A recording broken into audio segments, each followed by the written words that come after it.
So my name is Jess Mentis. I run a studio called Mentis Studios, and as part of that studio we do a bunch of cool stuff.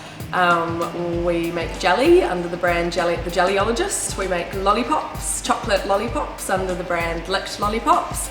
And we have an experiential agency that works with brands to bring sensory experiences to life. Chocolate is a new medium for us to work with, or for me to work with, and like the jelly making or like lots of other things, I taught myself how to temper the chocolate through lots of trial and error, and yeah, kind of working with it has become something that we can do now.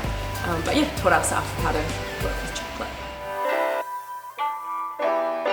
It was kind of a project that we just decided to give a go and see if we could make these sassy sayings come to life in the form of chocolate, and also work with chocolate as a medium that we haven't worked with before. So yeah, it was an experimental project that turned into something that we could sell.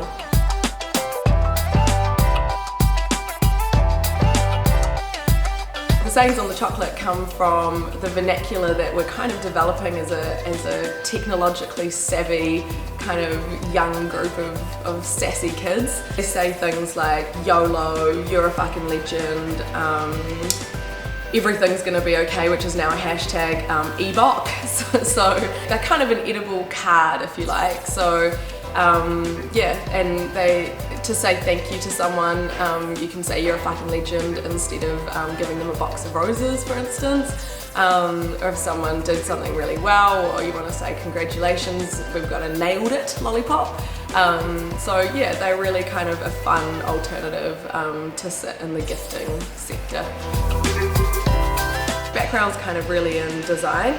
But always loved food and the kind of flavours and experimenting with how we eat and why we eat and the environments that we eat in. The Jellyologist started as an Instagram project about 2 years ago, where I was interested in using design principles and processes that you'd normally find in an architecture firm, like 3D printing and 3D modelling, and seeing how we can kind of use those processes and principles and bring them into a kind of food arena.